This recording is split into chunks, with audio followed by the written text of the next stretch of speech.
Bismillahirrahmanirrahim. Assalamualaikum warahmatullahi wabarakatuh. Perkenalkan, nama saya Tresnawati dengan NIM J1A1191321. Di sini saya akan menjelaskan tentang perkenalan sistem. Sistem Informasi Kesehatan atau SIK adalah suatu sistem pengolahan data dan informasi kesehatan di semua tingkat pemerintah secara sistematik dan terintegrasi untuk mendukung manajemen kesehatan dalam rangka peningkatan pelayanan kesehatan kepada masyarakat. Sistem ini terdiri dari gabungan perangkat dan prosedur yang digunakan untuk pengelola siklus informasi.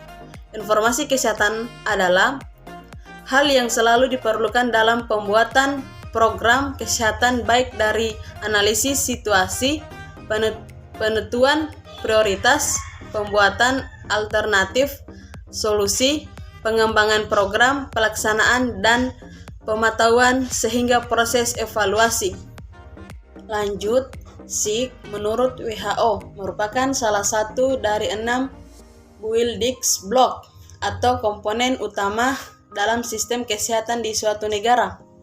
Sedangkan di dalam tatanan Sistem Kesehatan Nasional atau SKN, Sistem Informasi Kesehatan atau SIK termasuk ke dalam subsistem ke-6 mengenai manajemen informasi dan regulasi kesehatan.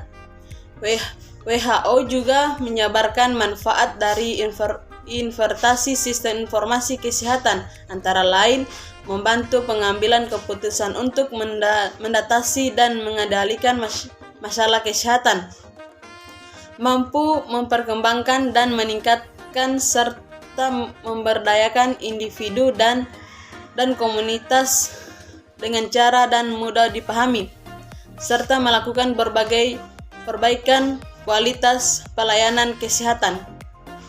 Lanjut, di sini saya akan menjelaskan lagi pengertian SIMPUS.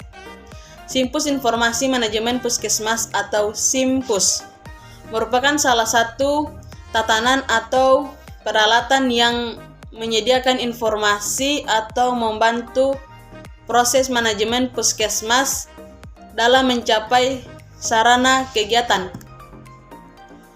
SIMPUS adalah program aplikasi komputer yang merupakan perangkat yang berfungsi untuk mencatat atau input, pengelola atau proses, dan melaporkan output atau seluruh data di puskesmas. Lanjut, di sini alasan mengapa harus menggunakan SIMPUS. Yang pertama itu bisa diguna untuk mencari data pasien. Yang kedua itu dapat menghasilkan laporan sesuai dengan kebutuhan. Ketiga itu dapat mendukung keputusan dan melihat hasil laporan maupun data yang telah diolah. Yang keempat itu dengan investasi yang disesuaikan dengan kebutuhan sehingga mudah digunakan. Yang kelima itu fungsi operasi, output dan input dapat dipelajari dengan waktu yang tidak lama. Lanjut, di sini ruang lingkup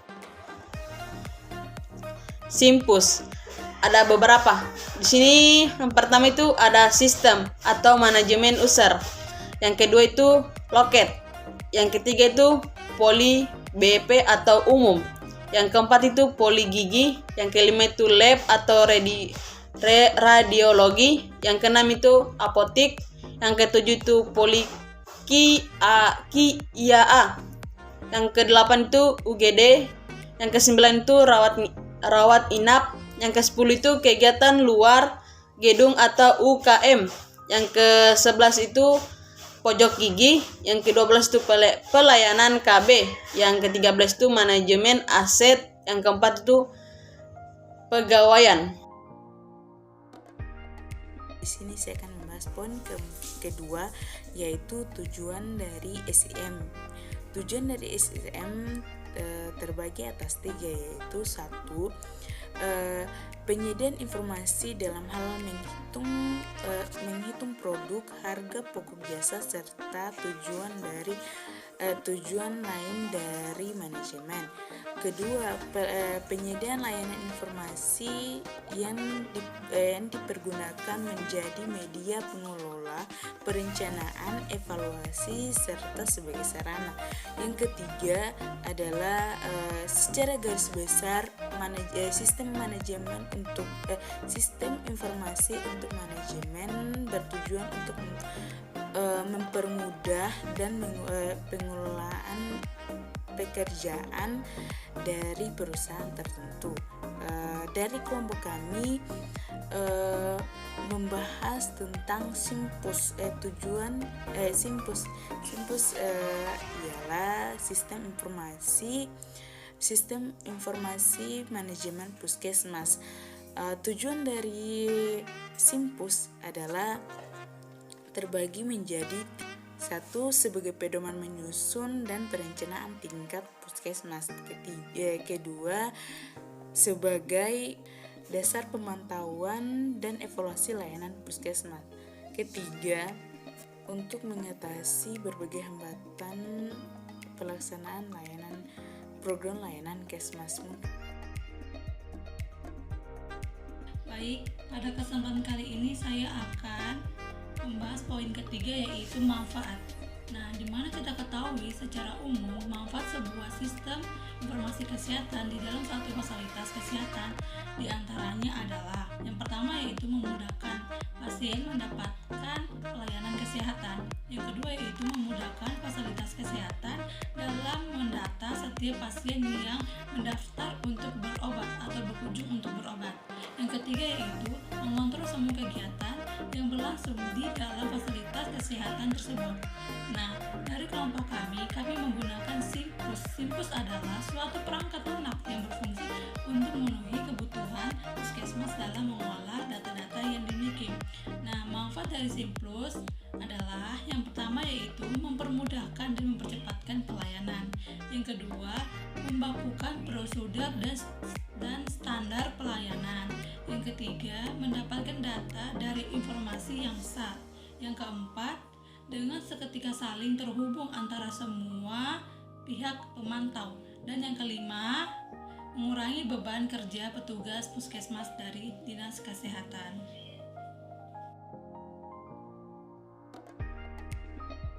Di sini saya akan membahas tentang output dari SIK, dalam hal ini Sistem Informasi Kesehatan Puskesmas atau Simpus. Jadi, output yang dihasilkan berupa informasi LB1 yang diharapkan informasi tersebut akurat, relevan, dan tepat waktu. Yang pertama, akurat.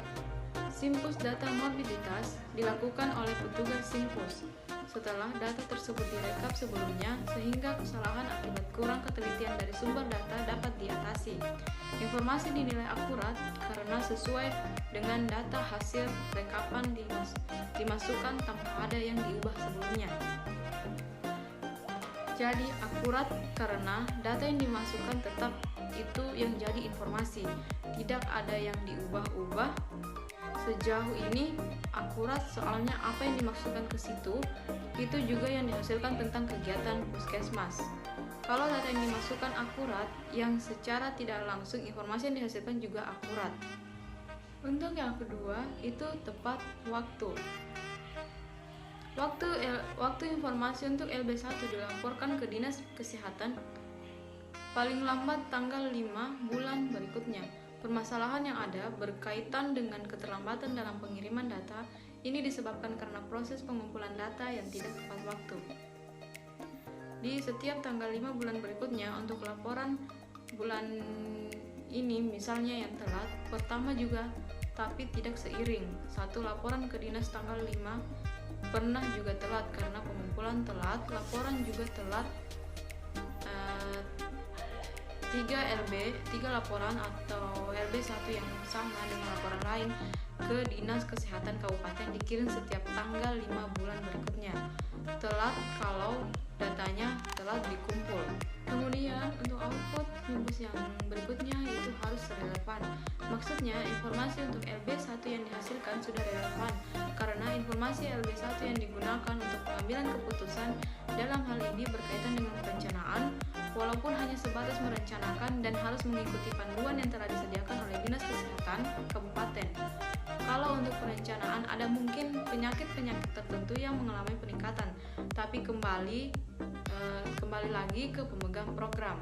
Misalnya ada peningkatan kasus diare, pemegang program diare kan ada, mungkin nanti ada hipertensinya tinggi, ada pemegang program yang PTM, orang tua yang menaikkan kegiatannya.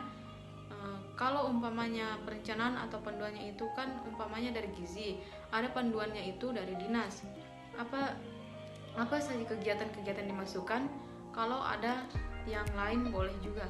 Tapi kira-kira inilah kegiatan-kegiatan bukan dari puskesmas secara keseluruhan karena panduan sudah ada di L3. Jadi, jika dibandingkan dengan pernyataan Sondang tahun 2000, yaitu informasi yang mampu mendukung proses pengambilan keputusan adalah paling sedikit 5 persyaratan, yaitu lengkap, mutakhir, akurat, dan dapat dipercaya, serta dapat disimpan sedemikian rupa. Maka informasi yang dihasilkan oleh Simpus belum tentu mampu mendukung proses pengambilan keputusan. Dari saya, mohon maaf bila ada salah-salah kata dari saya. Wassalamualaikum warahmatullahi wabarakatuh.